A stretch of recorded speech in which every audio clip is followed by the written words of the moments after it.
നീ ഒന്ന് മൂളിയാ ഞാൻ ഇവിടെ നിൽക്കും, നീ ഒന്ന് മുക്കിയാ ഞാൻ ഇവിടെ ഓടും. അങ്ങനെയുള്ള ആളാ. എനിക്കറിയാം ചേട്ടൻ, അവനെന്നെ അടിച്ചപ്പോ അവള് പറഞ്ഞപ്പോ അനുസരിക്കണമായിരുന്നു. ശാന്ത അനുസരിക്കത്തില്ല. അവളോട് അവൻ ആവുന്ന പറഞ്ഞു, അണ്ണാ അണ്ണനെ അടിക്കല്ലേ, എന്നെ അടിക്കല്ലേ, നാവുന്ന പറഞ്ഞിട്ട് അവൻ കേട്ടില്ല, ഇട്ട് ചവിട്ട് വരുന്നുണ്ട്. അത് നമ്മുടെ ചെറുക്കൻ കാരണോ? നമ്മുടെ ചെറുക്കൻ കാരണം. ചെറുക്കൻ കാരണം എന്തുവാ? ചെറുക്കൻ കാരണം നിങ്ങൾ ചെറുക്കനെ പറ്റി പറയുന്നത് അടുത്ത മാസം 28 കല്യാണം നടക്കുന്ന അവനെ എന്തിനാ തോന്നിയ ദിവസം കാണിക്കാൻ പോയി? എന്തിന് എറണാകുളത്ത് പോയാ തോന്നിയ ദിവസം കാണിച്ചു? അതുകൊണ്ടല്ലേ അവർ പറഞ്ഞു പിടിപ്പിച്ചത്. എനിക്ക് സൈക്കോടി നിർത്തിക്കേ. അടുപ്പിച്ച് വെക്ക്. അതാകുമ്പോ മൂക്കിനകത്ത് കാറ്റുകൊണ്ട് അടങ്ങും. രാജേട്ടൻ പറയുന്ന പോലെ അല്ല കാര്യങ്ങള്. മോഹനം പറയുന്നതിലും ഉണ്ട് കാര്യം. എന്തുകൊണ്ട്? നമ്മുടെ മോൻ പോയെന്നുള്ള സത്യം.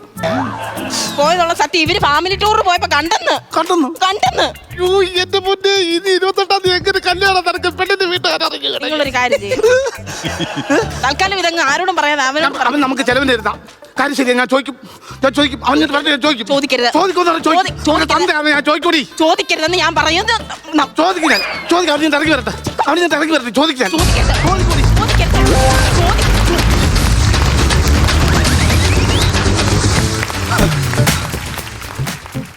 Happy father's day. Thank U.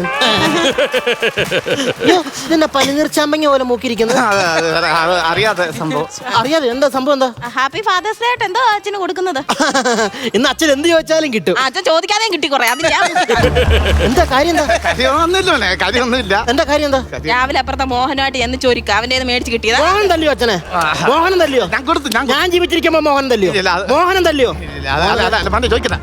ഞാൻ ജീവിച്ചിരിക്കുമ്പോ മോഹൻ ചോദിക്കാൻ പോകുന്നല്ല. ആ കഥ കുറ്റിയിട്ട് അല്ലെങ്കിൽ അവൻ എന്നെ വന്നതല്ലോ. അല്ലെങ്കിൽ തന്നെ കുറ്റിയിട്ടേക്കുക. അല്ലെങ്കിൽ തന്നെ ഈ മോഹനോടൊക്കെ പോയി വഴക്കുണ്ടാക്കേണ്ട കാര്യമുണ്ടോ? ഒന്നാമത്തെ കാര്യം അവന് വെളിവില്ല. ഞാൻ അവനോട് എത്ര തവണ പറഞ്ഞറിയാം, വേടാ മിന്നാമിനിങ്ങിന്റെ മൂട്ടിലുള്ള LED ലൈറ്റ് അല്ലെന്ന്. എന്നിട്ട് അവൻ എന്നെ പറഞ്ഞു തോപ്പിക്കാൻ വേണ്ടി മിന്നാമിനെയും പിടിച്ച് ഇലക്ട്രീഷ്യൻ എടുത്ത് പോയവൻ അവൻ. അപ്പൊ അവൻ ആരാ മുതല്? അങ്ങനെയുള്ള അവന്റെ അടുത്ത് പോയി ചോദിക്കേണ്ട വലിയ കാര്യമുണ്ട്? എനിക്കതല്ല. ഇവ കള്ളു കുടിച്ചു കിടക്കണവനാ ഈ മോഹൻ എന്ന് പറയണവൻ. നാട്ടിൽ ഏറ്റവും വലിയ കൂടിയാണ് ഇവൻ. കള്ളു കുടിച്ചിരിക്കുന്ന സമയത്താണ് അച്ഛൻ കയറി ചെല്ലണമെങ്കിൽ അവൻ പ്ലെയറിന് അച്ഛനെ നഗരി വലിച്ചു ഊരിയിട്ട് അതിനകത്ത് ഇച്ചിരി പെട്രോൾ ഇട്ട് അച്ഛനിട്ട് കത്തിച്ചായിരുന്നെങ്കിലോ? ഇനി അതും വേണ്ട. ഒരു ബീർ കുപ്പി എടുത്ത് കല്ലിലിട്ട് പൊട്ടിച്ച് അതിങ്ങനെ കൂർപ്പിച്ച് അച്ഛന്റെ പള്ളക്കങ്ങ് കയറ്റിയായിരുന്നെങ്കിലോ? ഇനി അതും പൊട്ടെന്ന് വിചാരിക്കാം. ഒരു കോടാലി എടുത്ത് അച്ഛനെ അങ്ങ് വെട്ടി പൊളന്നായിരുന്നു. അല്ല, മോഹനം ചെയ്യാൻ സാധ്യത ഉണ്ട്. അതുകൊണ്ടാണ് വേണം. അല്ലെങ്കിൽ നാട്ടുകാരോട് വഴക്കുണ്ടാക്കേണ്ട കാര്യമുണ്ട്. ഇവരുടെ എല്ലാ ചെലവും ഇവരുടെ എല്ലാ ചെലവും ഞാൻ ബാക്കിയുള്ള മക്കളെ പോലെയല്ല. എനിക്ക് ജോലി കിട്ടിയപ്പോ ഞാൻ പറഞ്ഞ എല്ലാ ചെലവും ഞാൻ നോക്കിക്കോളാം. നിങ്ങൾ പണിക്കൊന്നും പോകണ്ടെന്ന് പറഞ്ഞ് പൊന്നു പോലെ ഞാൻ ഇവരെ നോക്കുന്നു. ആരോട് പൊന്നു പോലെ ഞാൻ ഇവര് നോക്കുന്നത്? എന്നാ പിന്നെ ഇവർക്ക് ഇവിടുത്തെ കാര്യങ്ങളൊക്കെ നോക്കി നടന്നാൽ പോലെ. ഈ നാട്ടുകാരോട് പോയി വഴക്കുണ്ടാക്കേണ്ട വല്ല കാര്യമുണ്ടോ? ഇവിടെ ഞാൻ എന്തെങ്കിലും കുറവ് വരുത്തിയിട്ടുണ്ടോ? അമ്മ പറ. അതെന്താന്ന് വെച്ച് കഴിഞ്ഞാല് എനിക്ക് തോന്നുന്നു മോനെ, നാളെയും കൂടി ഉള്ളു ഈ വീട്ടിൽ പഞ്ചസാര. അങ്ങനെ പഞ്ചസാര രാവിലെ ഒളിച്ചോടി പോകും. അതല്ല, പിന്നെ പഞ്ചാര തീർന്നു എന്ന് പറയുമായിരുന്നു. പഞ്ചാര തീർന്നു ഇങ്ങനെയല്ലേ അച്ഛാ? മിനിങ്ങാന്നല്ലേ 3.5 കിലോ പഞ്ചസാര ഇവിടെ 2 കിലോ അല്ലേ? 2 കിലോ പഞ്ചസാര മേടിച്ചോണ്ട് വന്നത്. അയ്യോ 2 കിലോ ഒന്നും ഇല്ലായിരുന്നു മക്കൾ. അങ്ങനെ പറയരുത്. അമ്മച്ചോട് അങ്ങനെ കള്ളം പറയും. 2 കിലോ കൂടി വന്ന ഒരു 1.25 കിലോ പഞ്ചാര കാണുവാ. ഞാനല്ലേ പൈസ കൊടുത്ത അച്ഛനോട് 2 കിലോ പഞ്ചസാര മേടിക്കാൻ. സംഭവം പറ്റി പ്ലാസ്റ്റിക് നിർത്തിയില്ലേ അവനെ? അതുകൊണ്ട് പ്ലാസ്റ്റിക് നിർത്തിയപ്പോ പഞ്ചസാര വാങ്ങിയപ്പോ പേപ്പർ കുമ്പിളിനകത്താ തന്നത്. എന്നിട്ട് വരുന്ന വരിക്കാൻ ചെറുതായിട്ടൊന്ന് നനച്ചിട്ട് ഒരു കിഴുത്ത് കഴിച്ചോ ഒന്ന് വലിച്ച. എന്താ പ്രായമുണ്ട് മനുഷ്യൻ നിങ്ങൾക്ക്? എന്തോ പ്രായമുണ്ട് നിങ്ങൾക്ക്? എന്റെ പ്രായം പറഞ്ഞാൽ നീ എന്നെ കളഞ്ഞിട്ട് പോകും. അതുകൊണ്ടാണ്. അങ്ങനെയാണെങ്കിൽ കല്യാണത്തിന്റെ അന്ന് ഞാൻ നിങ്ങളെ കളയണമായിരുന്നു. എന്റെ പൊന്നു മോനെ, താലികെട്ട് കഴിഞ്ഞ് തിരുമേനി പറഞ്ഞ് ഇങ്ങനെ തിരുനെറ്റി ചന്ദനം തൊട്ട് കൊടുക്കാൻ. ഞാൻ ചന്ദനം തൊട്ടപ്പോഴത്തേക്ക് ഓൾറെഡി ആൾ കുറിയിട്ട് വെച്ചേക്കുന്നത്. അത് എന്തുവാന്ന് എന്നോട് പറഞ്ഞത്?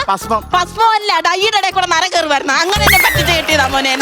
അല്ല, നരയുടെ കാര്യമാണ്. അങ്ങനെ മാറിക്കേ. അച്ഛൻ തിന്നു പോട്ടെ. എന്നാലും 1 കിലോ പഞ്ചസാര ഇല്ല. 1 കിലോ പഞ്ചസാര പിരിവാര് വന്നപ്പോ ഞാൻ അവർക്ക് ചായട്ടു. നമുക്ക് അറിയാവുന്ന ആൾക്കാരില്ലേ? അന്നേരം നമ്മൾ ആദിത്യ മര്യാദ കാണിക്കണ്ടായോ? അങ്ങനെ ഞാൻ 12 മണിക്ക് പിരിവുകാർ ഇവിടെ വന്നപ്പോ നെഞ്ചരിയാൻ വേണ്ടി കടുകാപ്പി ഉണ്ടാക്കി കൊടുക്കുന്ന ഞാൻ ഊണുണ്ടാക്കി കൊടുക്കണമായിരുന്നു. എവിടുന്നൊക്കെ പൈസ കൊണ്ടുവരുന്നറിയാം. ഞാൻ കണ്ട തെറിയൊക്കെ കേട്ടിട്ടാണ് ഞാൻ ഈ കാശും കൊണ്ടുവരുന്നത്. അതുകൊണ്ട് അത് ദൂർത്തടിക്കാൻ വേണ്ടി. അല്ല, അമ്മേനെ പറഞ്ഞിട്ട് കാര്യമില്ല. വേണ്ട അച്ഛൻ പറയണ്ട. കറണ്ട് ബില്ല് എടുത്തായിരുന്നു അച്ഛാ? അതെന്തായിരുന്നു? കറണ്ട് ബില്ലിന്റെ പൈസ എന്തായിരുന്നു? അതൊന്നും മുക്കിയോ? ഇപ്പൊ ഇത്ര നിങ്ങളുടെ എന്റെ അടുത്ത് നടന്ന് തടച്ചായിരുന്നല്ലോ. ഞാനൊരു നല്ല പ്രവൃത്തി ചെയ്തപ്പോ നിങ്ങൾ ഇപ്പൊ ഇത്ര